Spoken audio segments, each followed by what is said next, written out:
everybody, this is No Bullshit Gaming Podcast and Half Gamers session number 14. We are discussing the latest news, fun stuff and dropping some knowledge. But don't forget, this is a 4 a.m. conference discussion vibe.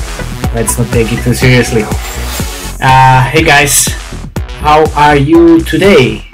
Welcome Jakub and welcome Felix. We're nowhere near as free as you are, my friend. Welcome, Matej. Yeah, where are you dialing in from? Let the listeners know.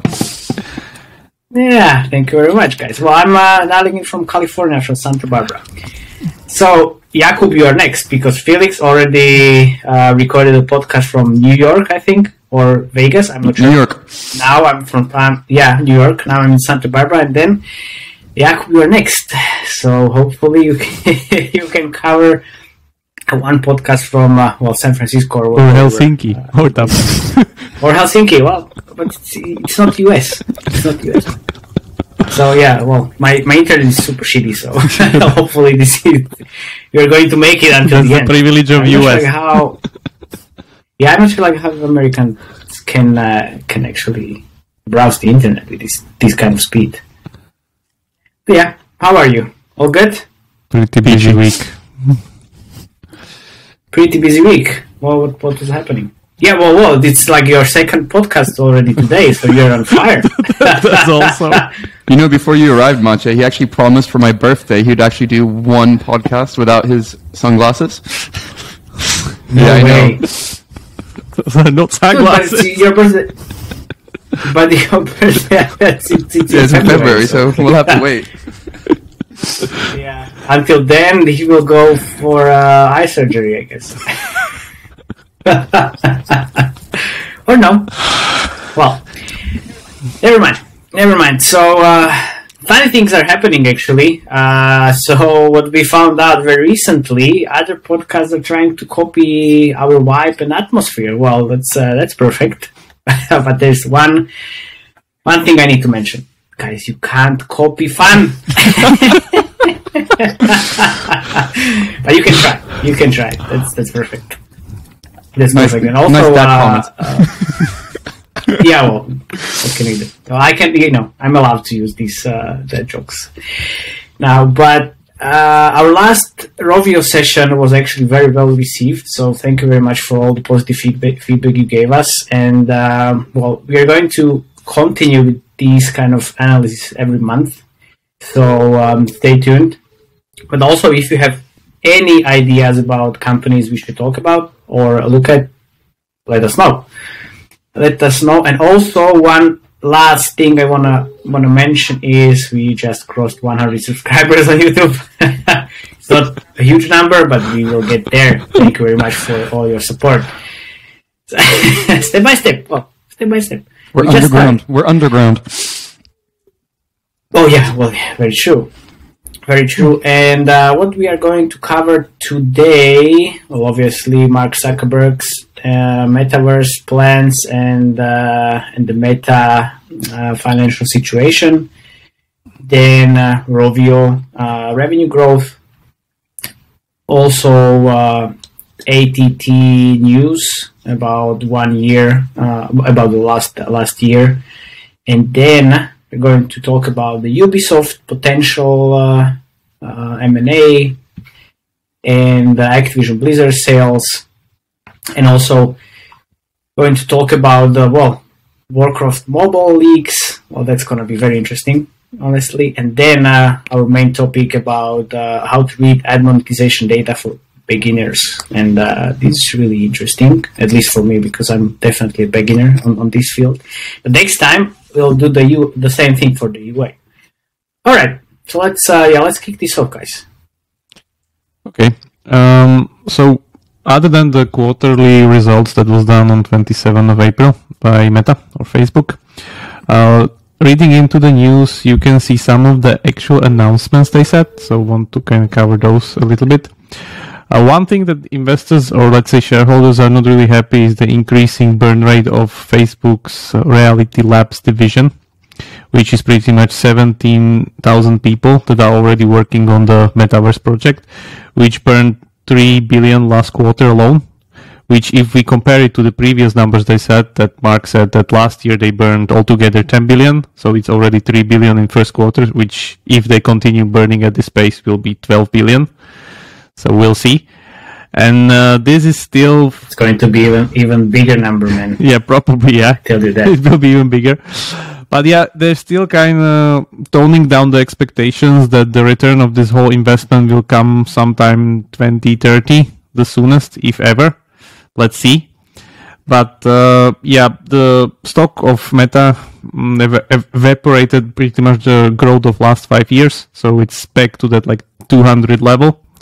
And they even said that they expect that Apple's ad tracking changes have cost them around 10 billion in lost revenue, which is also like a pretty big hit. And then regarding the announcements, they said that they're going to have a browser-based version of Horizon Worlds, which is their supposed to be shared metaverse app for Meta Quest 2 headset, will become available already this year. That's the one where you don't have legs and just go around with the avatars. Yeah. Amazing. Amazing. When the whole world is mobile, you will just launch the browser. Yeah, we'll see. But, I mean, it's just, connected to the Web3 and all the web browser. Yeah, the thing is that for Metaverse to work, it needs to be accessible through everything. So it doesn't matter where, you just cannot dump it down to one platform. So that's the problem. Well, it's the first platform, I think. What first platform? First platform is the headset already. It's there. Yeah, but then browser, and then it's going to be a mobile, and then maybe other console and whatever else.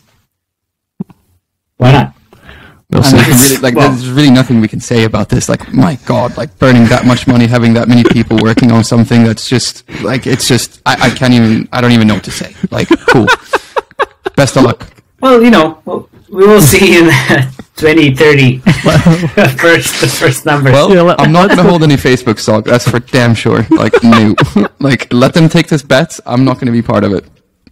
Yeah, continuing on the announcements, they also said that they're going to release Project Cambria, which is their high-end PC headset. If I understood correctly, this should be a PC headset. They didn't explicitly say that, but I'm thinking, that's my guess, it will be.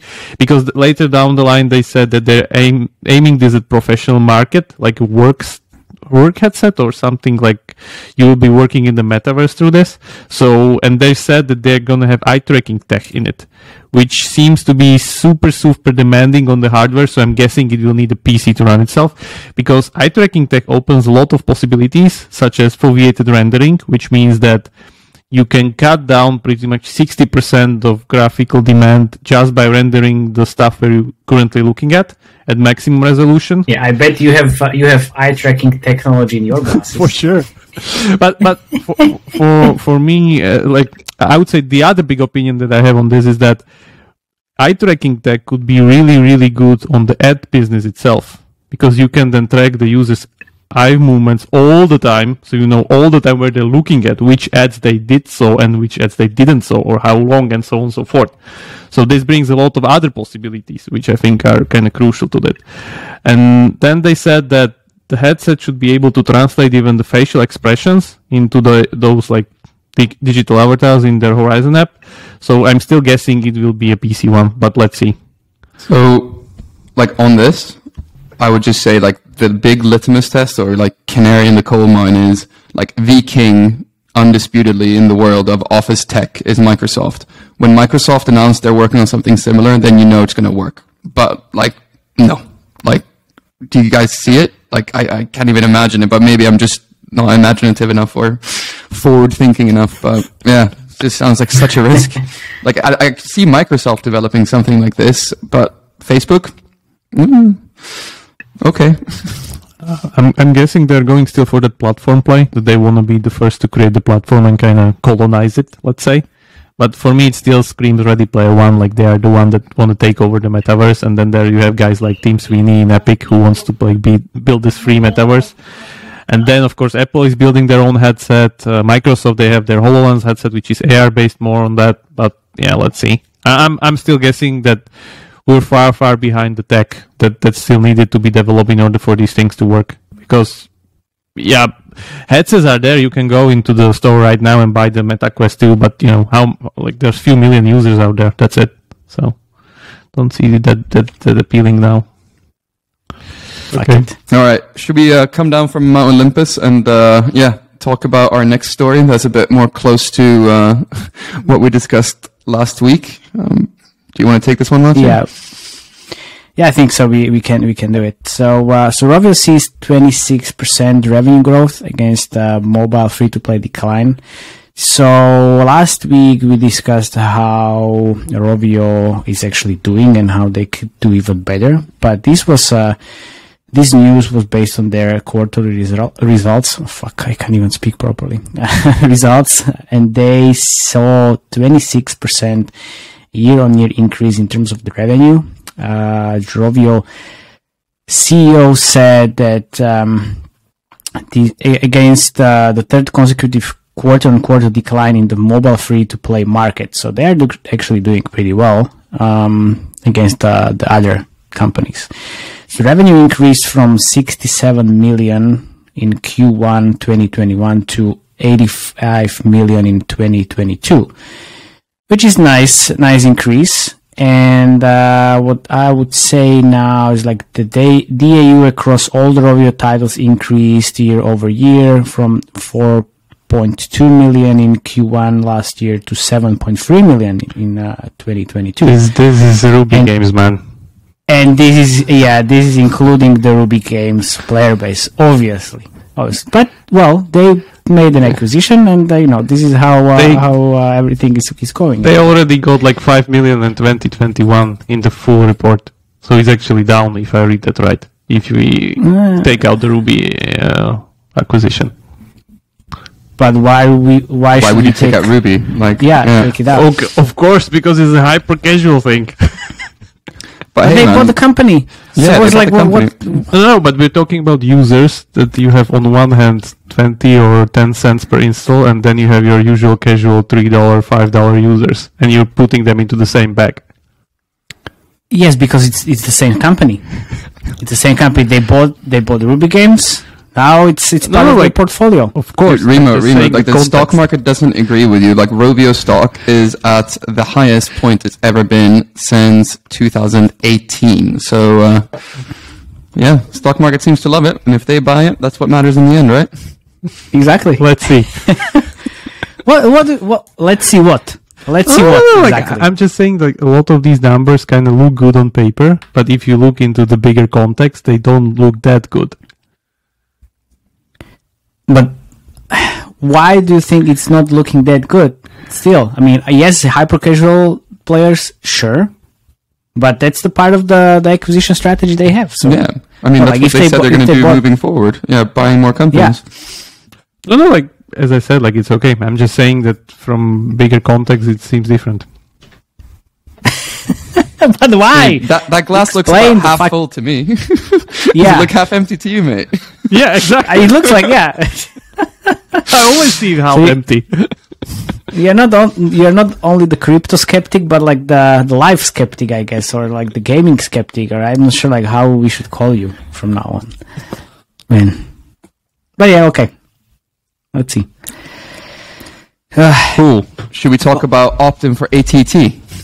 Yeah. Let's do that. So AppsFlyer this last week actually released some very interesting data, basically from 1 year on analysis on iOS, and it shows that the ATT opt-in, that is to say users that actually opt into tracking, is a lot higher than first was feared. I believe back when Apple announced this, people were predicting something like 10 to 20% opt-in rate as standard, but it turns out like the truth is more that in the UK, US, and Canada, ATT consent in gaming is at 42%, 41%, and 40% respectively. So all around that 42% point. And this is kind of the same you're seeing in non-gaming apps. And this kind of starts like me thinking. There's like a thing that was always in top of my mind. Like this during this whole privacy conversation, like the vocal minority that care about privacy are really loud, but does the majority of people really care about the privacy? No, they don't. Right? Nobody cares. Yeah, no. It's just I saw these numbers. It's like So now what? It's like, yeah, okay, it's 40%, but nobody cares. Nobody cares about the person. February last year when this was introduced or something like that. Yeah, they slowly rolled it out though. Yeah. Before we had the apocalypse movement of like it will end everything, and now apocalypse. Don't even get me started, man. All the like apocalypse bullshit. I mean, the real winner of this is just Apple search ads. Like, how is the real winner Apple search ads? Tell me, Mr. Search ads. Apple search ads. Basic. In terms of the gaming. In Nobody general, cares for the whole ecosystem. They went from earning what was it? The last time they broke out their revenue, they said they were making $8 billion a year, and that was up from like a year earlier from like $1 billion. I know it's like this Apple doesn't matter because they make so much money, but $7 billion more in a year is still a lot of money. Maybe not to me. I saw all those the numbers and the growth figures for the Apple search ads, but in terms of the games, like it's just not performing at all. In terms of apps, maybe, but games not at all. So I wouldn't be that bullish. Do we have a prediction on how much time it will take for Google to actually hop on this? Or it will take like 2 years, 3 years until they actually get this? They said it's going to take 2 years and maybe 3. At least. At least 2 years. Okay. Until they are satisfied and the developers are satisfied with the final result of the privacy sandbox. So until that happens, then it can take more than 2 years. Even so, we'll see. But yeah, well, are there anything else in terms of the ATT? Because it's like, what can we even do with this like 42% number? Like, does that make our jobs easier? Makes my job easier. I earn more money from opt-in users. Like they're paid a higher ECPM. That's what matters for me. Yeah. Because for me on the US side, it's like not that significant. I mean, of course, you can get more data from the opt-in users, but anyway, we don't use it anymore. How about you, Jakub? Do you use any of these numbers? It's better if we get more ad revenue, of course, but other than that, I don't see it that much.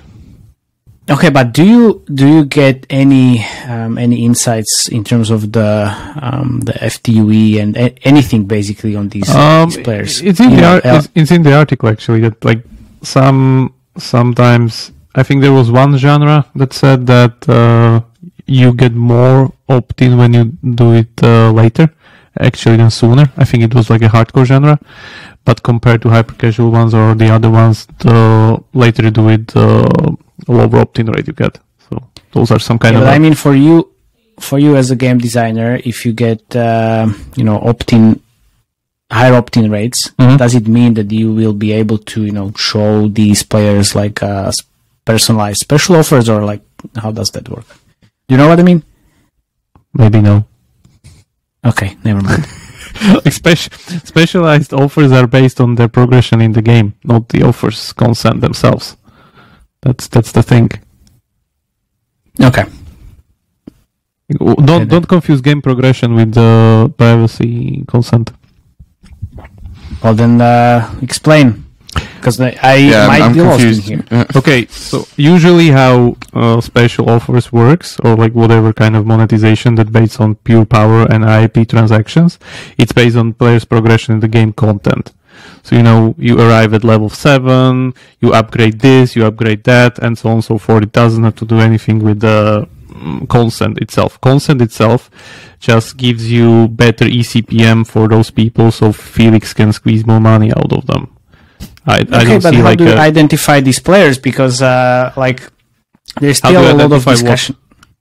The players in general, because if you don't have levels in the game and you don't have these level special offers, for example, or progression-based special offers, then how do it identify segment players? Let's say how do segment players based on what? You definitely have some kind of progression. There needs to be one. Even time is a progression, just like time in game. Okay, because sorry for confusing everybody. It's just how do you segment players in this post ATT world? That was the question. Yeah, there's numerous ways to do this. Like it depends on like the spending depth of your economy, basically. Okay. Well, that's what I wanted to know. Good. Let's move on to several private equity firms might be interested in buying Ubisoft. Well, I have no idea who are these, but it sounds very interesting. This is a rumor article, I would say. It was originally, I think, in Kotaku or some kind of other source. This is PC Gamer. PC Gamer, our favorite PC Gamer. But people are pretty much saying that they expect Ubisoft to get bought, and that based on what? The market cap is really small, basically, compared to other gaming companies, and they have a lot of IP. Maybe not as strong as IP anymore, but so I read the consensus is that the current situation isn't that good, which means that this is an ideal time for an acquisition to take, because you were pretty much buying it at a discount. If you look at the share price, it's topped at 110 in July 2018, and now it's somewhere at $41. So it's like a really, really big discount currently. Ubisoft went through a lot of troubles through the HR harassment scandals department, and like lots of people left. They even said that they're bleeding a lot of talent already. The pipeline for the portfolio is kind of slow, so they still have Far Cry, Assassin's Creed, and Ghost Recon on their menu, but they're far away from actually materializing as a launched game. They did their NFT fiasco, let's say. Let's not even talk about it anymore, but they did that. No. And so it's not anymore 7 Ubisofts for the Roblox valuation that we are being now. That's like 1 or 2. Right? It's much less. All right, I'm gonna bet you guys each €10 that if it gets bought, it's gonna be Blackstone. If it gets bought, it's gonna be Blackstone that does it. Blackstone, really? Yeah. So Blackstone, for those who don't know, also own Vungle and Liftoff. And basically, they've made a lot of moves previously, like in or around our mobile space, and it could be quite interesting to see what they'd actually do with that. I could see some synergies right off the back there, like having access to that much like inventory. It could be interesting. But then again, now when I'm speaking, I realize that Ubisoft are tiny on mobile, so maybe I spoke in haste. Yeah, they don't have anything on mobile. They have ketchup, and that's it. Do they have anything else? Yeah, I think the Shark, Might and Magic. Yeah. Assassin's Creed and then the Shark, what's it called? Hungry Shark? Hungry Shark, I think. But then some Might and Magic bullshit as well, so it's like few games. Like the bread and butter of the company is either Far Cry or Assassin's Creed, isn't it? Yeah, of course. Or like Watch Dogs or like all these other like big AAA titles. I don't think so. That's that much kind of a synchronicity with a mobile focused company. Well, you guys just missed out on making 10 easy euros. So I'm not going to even hold you to that. Yeah. Oh man. Okay. Yeah, the other important thing is that it's still 15% is still owned by the Guillemot family. So whoever wants to go buy Ubisoft needs to go through them. That's just saying. And I'm still guessing that either they come out with something great or they're gonna be sold. That's also my kind of guess. I think that the analysis kind of stands there. Now that we are in this heavy period of consolidation, it's a great target, like something similar than Activision Blizzard, but also they kind of went down. It's a big discount and easy prey for some kind of big tech company. So why not? But who is that big tech company? Could be Amazon. That's the question. Ooh, okay, so would they be able to do that? Why would they shoot themselves in the foot? Well, what? What would they shoot themselves in the foot by acquiring Ubisoft? Why don't they? Why would they? I'm not sure. Like if depends if they want to be if they want to be big on PC and consoles, maybe that kind of works. Keep in mind that Amazon is also the publisher of Lost Ark currently in Western world. So my guess is that I would not really take the mobile approach here as for like synergies with mobile, whatever. I would maybe take just we want to have stronger and more robust gaming diversification. So that could fit the angle. Okay. But we'll see. That makes sense. Yeah. Okay. Yeah. Activision Blizzard, is it? Bunker Bobby time. I love it. Yeah. Banging on Bunker Bobby. I'll let you do this one, Rima. Come on. Oh. Yeah. So this is not really a good time for Activision. The company-wide revenues were down 22% year over year to 1.7 billion. While net bookings slid 29% to 1.4 billion. Net income for the period was down 36% to 395 million. Activision business segment saw the greatest decline, with revenue sliding nearly 50% to 453 million. I guess spamming things with Call of Duty doesn't work forever. We'll see. And then Activision also saw a decline for the quarter in their 100 million monthly active users, which is down 33% year over year. And it's their lowest total since 2019, the launch of Call of Duty Mobile. And and then we have Blizzard also having like a down revenue of 43% to 274 million for the first quarter, with the drop blame on product cycle timing for the Warcraft franchise. Hey, like, I'm gonna go say it. Bunker Bobby is a genius. Like, he must have known this, and then he flipped the burger before Microsoft found out the meat is rotten to the core. The thing is, they also announced that this is something. Actually, they went against what they said, that they will be launching Diablo Immortal, the infamous mobile version of Diablo, on PC also in June.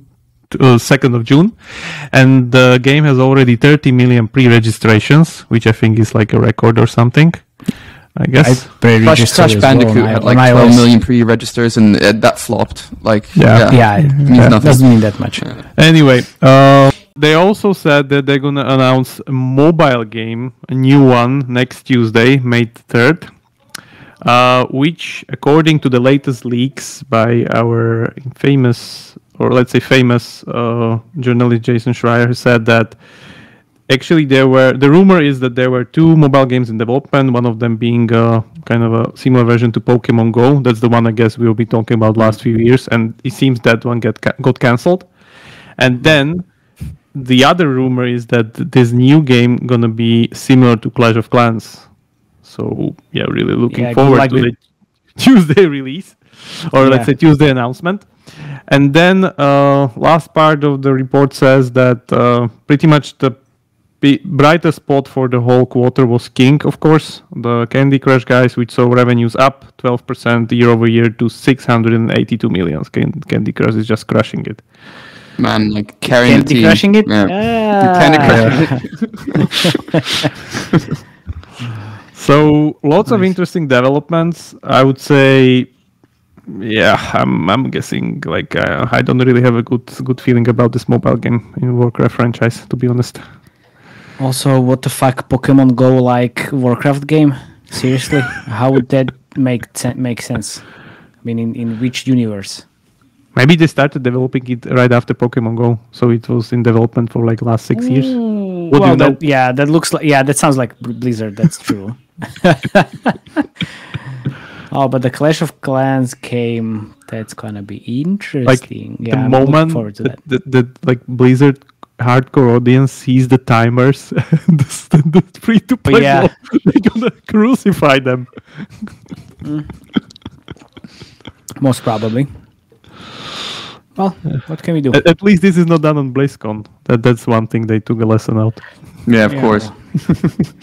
This is some out of style April Fool's joke. We'll see. What do you think, by the way, about Diablo Immortal?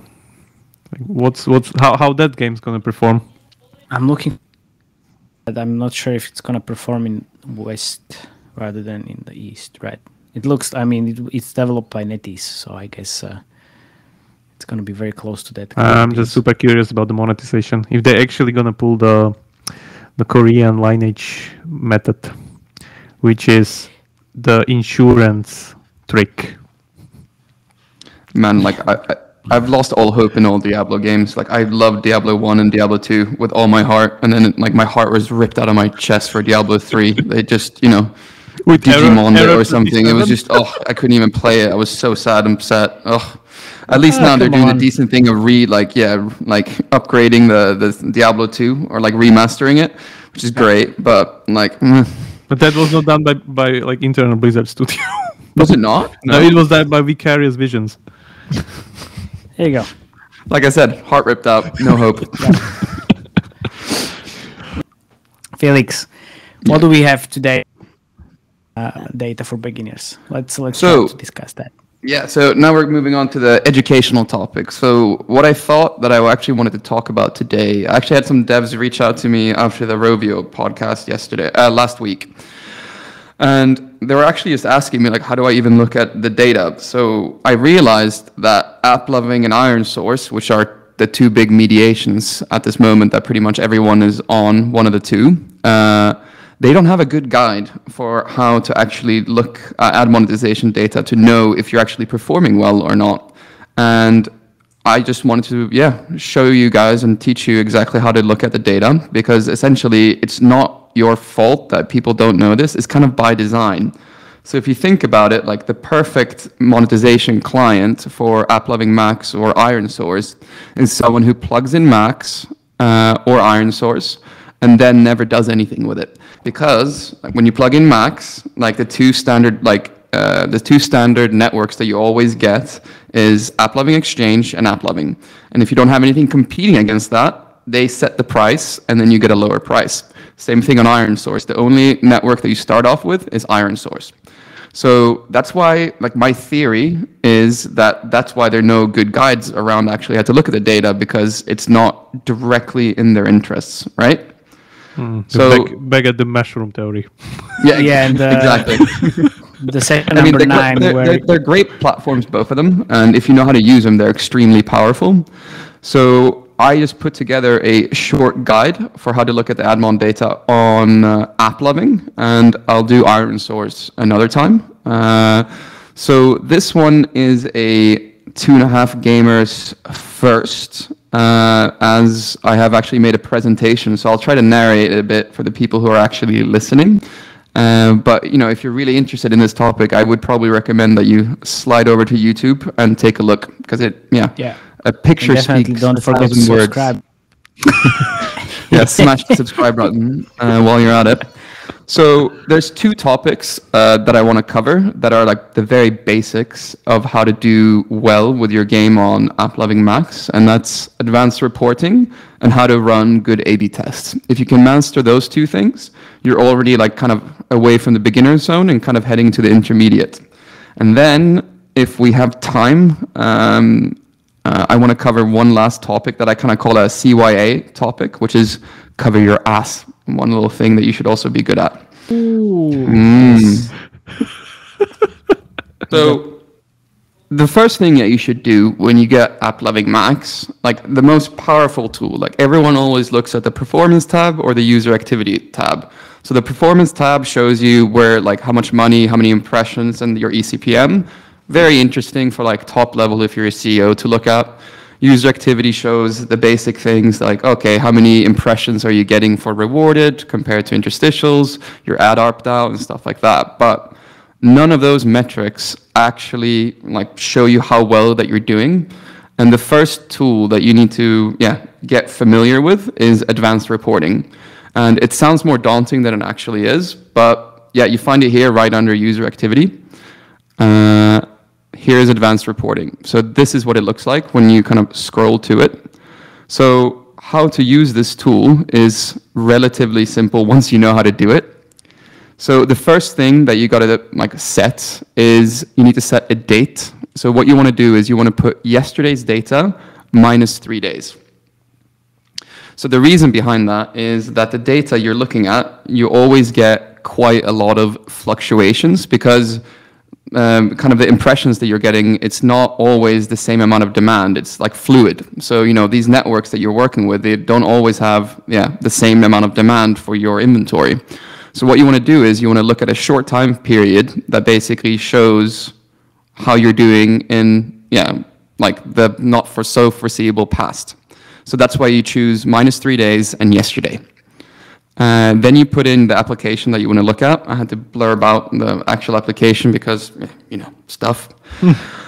Of course. Check the network button, network placement, and add unit test. And then basically you need to leave that blank because we'll get to that later. And then add type, whichever add type for the waterfall that you're actually using. Then what you do is you click run report. And then you should come up with a bunch of data that's kind of below where you can see like the table start below. Then you scroll down and you click the plus button next to control. So what that actually does, it isolates the report you're actually running. So it's kind of away from any A/B test you're running, so you're getting a clean data set. Then you can save this report and you don't have to actually put in all these inputs all the time. And then boom, that's how you use the advanced reporting. So when you actually run the report and get the data, you can save here. When you actually run it, you get something like this below. It looks a bit different. So this is actually a Excel sheet of the data.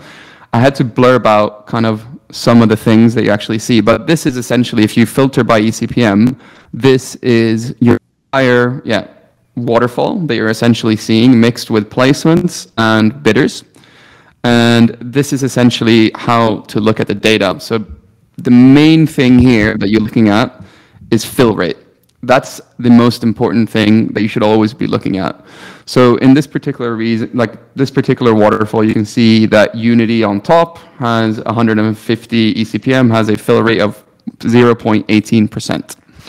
So this is pretty much everything. Oh, I lost my notes.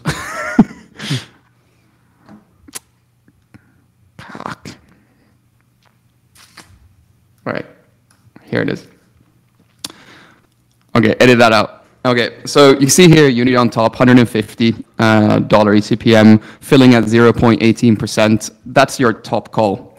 So the main issues when you hear a lot of people saying, like, oh yeah, you need to be careful with latency. Like, what does that actually mean? So there are a couple of golden rules that you need to know to actually look at this data. So the first golden rule is there is a standard to make sure that you don't have to wait, or your users have to wait for long for the ad to load, which means that all auctions in your waterfall have to be done within 300 milliseconds.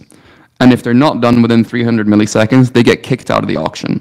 So what happens in Applovin is that you get an ad request. Someone is requesting, let's say, a rewarded ad in your game. What happens then is one of the bidders responds saying, yes, I've received this ad request, and that's the bidding. So basically what you have then is bidders say what price they're willing to pay, and then the auction from the highest price from the bidders in Applovin Max flows down through your placements to see if they can get a higher price. So if you have too many placements in the waterfall, what's going to happen is they're not going to be able to get all these placements within the 300 milliseconds, which means that you're going to get latency. So they're just going to skip over some of this. So Applovin Max is built in the way that usually I find it that after 43 placements in a specific country, that's when you start seeing latency with Applovin Max.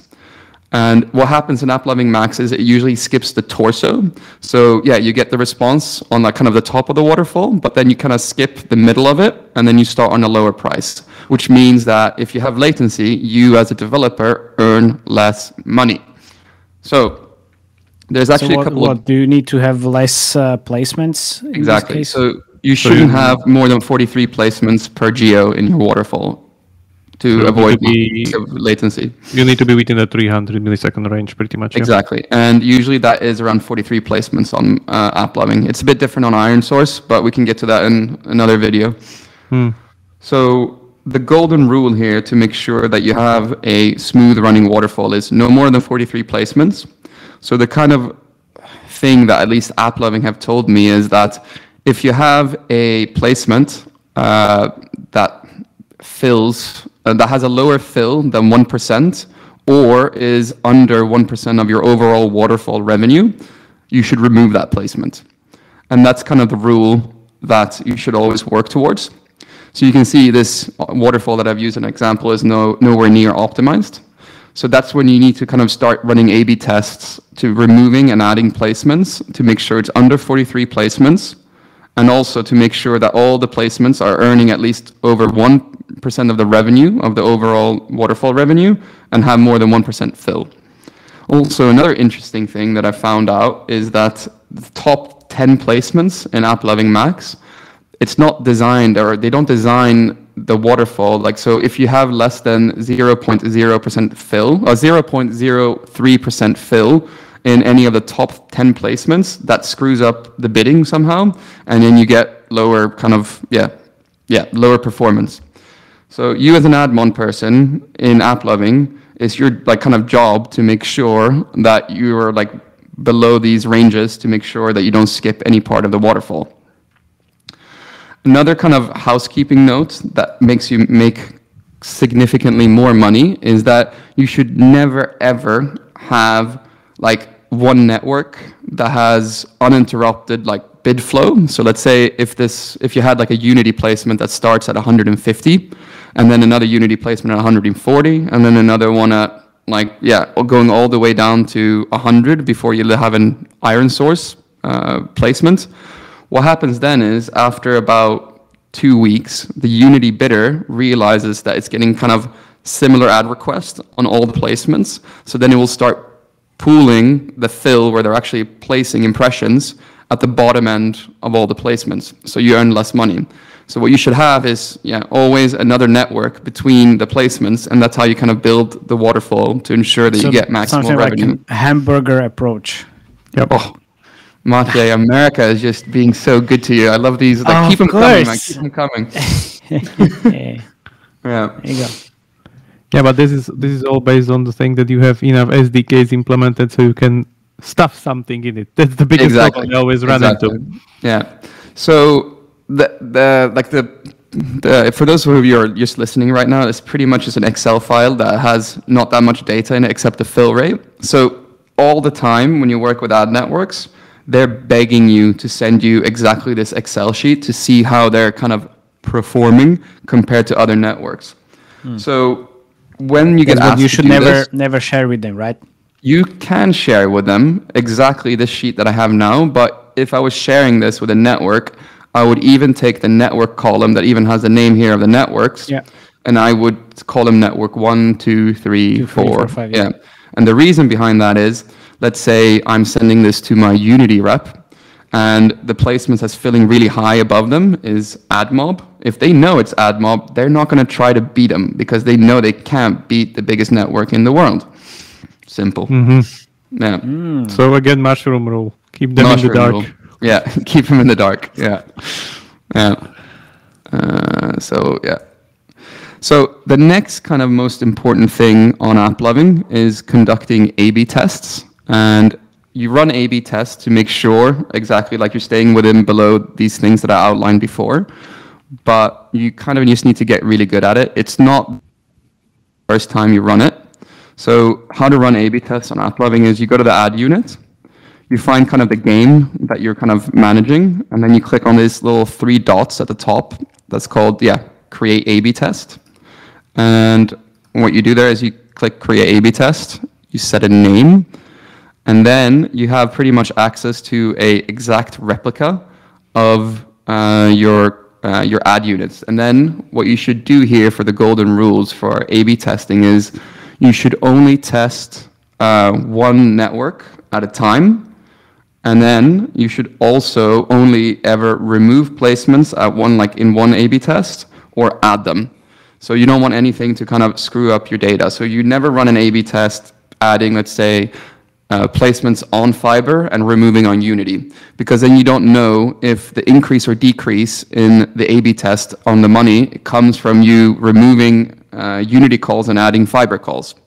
So the way you run them is you either just, you remove Unity calls in one A/B test, and then maybe you add Fiber calls in the next A/B test to kind of see if it works. So one step at a time. Can I A/B test? So can I A/B test the floor prices exactly. as well? Yeah, okay. Exactly. Yeah. So that's what you're doing. So pretty much if you're seeing that, going back to what we said before, if you're seeing that a placement is higher than 1% fill, that should be an indication to you that that network is willing to pay a higher price. Or if it has lower than 1% fill on the placement, that means the network is probably not willing to pay that price. You should probably move down the placement or maybe get rid of it. Okay, so why should I? Yeah, sorry. Why should I do the A/B test and not just change it on the normal waterfall? Because then you don't know if you're earning more money or less money. Like you can't isolate that. You don't know. So you need to keep testing these things. And it's a bit frustrating. The whole industry is kind of moving away from this, but it's kind of being a slow move. Like Unity has their bidder right now. There's a couple of other ones working on it, but I don't see this going away for at least like another year or two. But so how long does it take to get to see the results? I mean, is it like day or week, month? So if a waterfall is really screwed up, I mean, you can have some really massive gains like relatively quickly, like I'd say a week or two. But if it's like only semi screwed up, I'd say you see results in about a month or two. So yeah, it takes time to do it right, but to do it right, like that's when you see the best results over time. So that's when you can kind of see the ARPDAU gains of somewhere between 8 to 17%. I've seen it sometimes if it's really screwed up. Yeah, I think the original question was that how much time it would take for this A/B test to run. Sorry. Was that actually the question?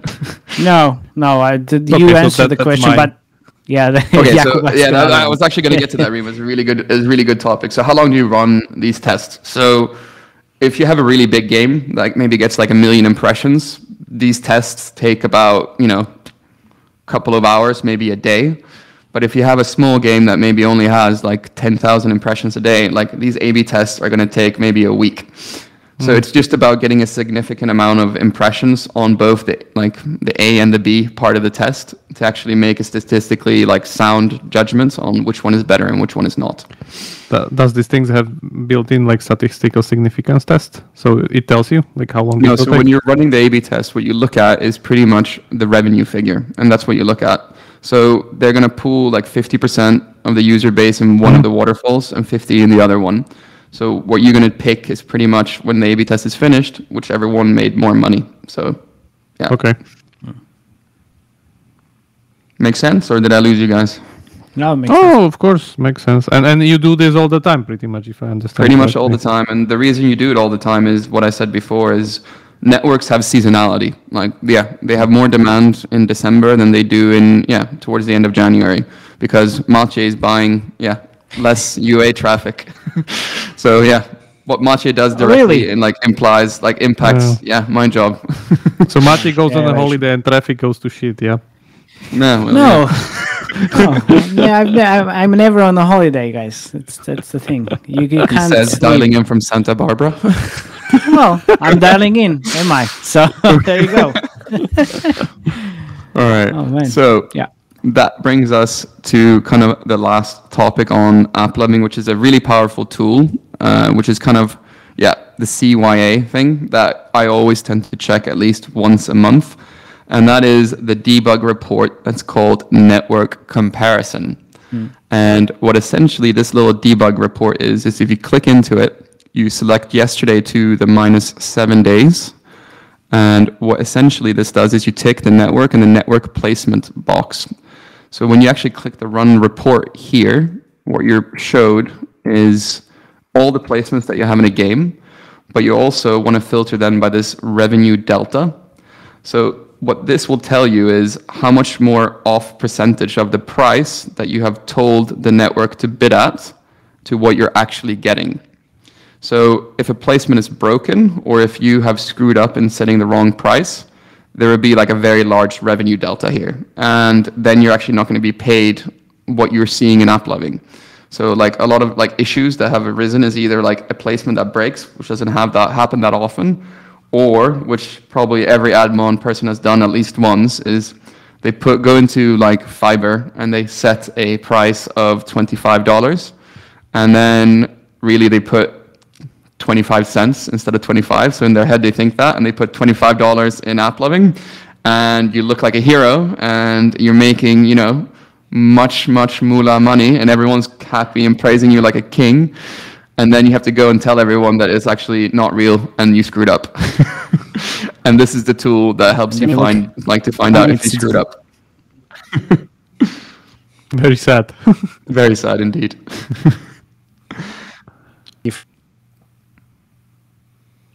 Yeah. So this was actually all that I had in terms of education. I don't know. Do you guys feel more educated now on the topic? I definitely educated. Seems pretty good. This is interesting, but I'm pretty lost in all of this shit. So you need to educate me even more. Like I have been doing this for some time, and I had to say, like, it's really important that people grasp these, like, as you said, that it's built pretty much against the user, that you need to kind of stay on top of the system because you need to use it properly. Otherwise, the system will use you in the end, and you will pretty much enrich whoever kind of use you. That's how it's built, man. It's not done like a normal thing usually, that you accept like a third-party service being built. So that's there. But my question is, how often do you kind of test new networks in these, or like the ones that are new on the market, or like how often do you look into some kind of new things in it? Because let's say I have my usual hamburger that I'm just rolling in, A/B testing, doing. How do you choose them as well? Yeah, that's my. All right. So the first filter process that I go through is, if the subject heading on the email is $100,000 like credit for implementing us, then it's a direct no. And you'd be surprised how many networks reach out to you saying, like, limited time offer, 100,000 integration bonus. So that's directly in the garbage. Mm-hmm. Then actually, like, what it is pretty much, which I think is probably similar to you on UA, right? You hear gossip from other admon people, like, oh yeah, this is working really well for us, and this is not working really well for us. And that's kind of how you go, because the only people you can actually kind of trust is people who are actually using it. So you also kind of know roughly which networks are big, because whatever networks that Matej or like any other UA person is using and spending a lot of money on, they're going to have a lot of inventory that they want to buy. So that's how you kind of go about choosing networks that you work with. And how often do you add them? When you kind of see what's the point? Like, what is the point? Like, there's rules around that as well. So if you want to have an efficient waterfall, you look at kind of share of voice and share of revenue. So kind of the unwritten rule that you should always aim towards is that you want to have network partners that are at least making over 10% of your overall share of revenue. And if it's anything below that, then basically you should lean on that ad network to see if they can perform better. And over time, if they can't, that's probably a signal that you should remove them. Because what you don't want to have is like a game that has 15 SDKs, ad SDKs that can crash the game, and they're not bringing any value to kind of your bottom line. So less than 10%, that's usually a signal that the ad partner is not good, and you should probably think about replacing them. Less than 10% in what kind of time period? Like month or half a year? year? You can look over like a month, but like usually what you do is if you look at over in a month, you can go like, hey, you guys haven't performed the last month. And they're like, yeah, the quarter's a bit slow. So like you can only really squeeze. It's been like 3 months where you've been below 10% share of revenue. Like, what's going on? And then you say like, oh yeah, you have another 2 months to improve. Otherwise, yeah, I'm sorry, but I need like over 10%.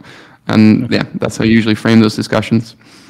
Okay, so you need to think about how to like how many SDKs you have in the game. You need to fit them in the 43 placements, and then every month or let's say every quarter, just check how much of the you can squeeze out of them. You can, Yeah, I would say like it sounds nice and dandy, but you also have to keep in mind that behind every SDK there's a programmer that needs to actually implement it. And as you said, the more you have in it, the bigger the QA team will kind of scream at you that something's broken always during the update. I've seen it myself. Yeah, well, we all see that. So what can you do? You want to make more money? Then this is one way how to do it. We need to find the sweet spot. Perfect. Yeah. Well, I think that's it, right? For today. That's it. Yeah. Thanks, man. That's really amazing. Yeah. Next week, hopefully UA. I will prep something very similar. Interesting. Ooh. Yeah. Well, UA for beginners. Why not? I mean, seeing these like questions here and there. What's IPM, CPI, ROAS, all these like fun stuff, but also like what kind of UA basics everybody should know as well. So I will prep something for you guys. Yep. Good. Thank you. Till next week. Until next week. See ya. Bye. Bye.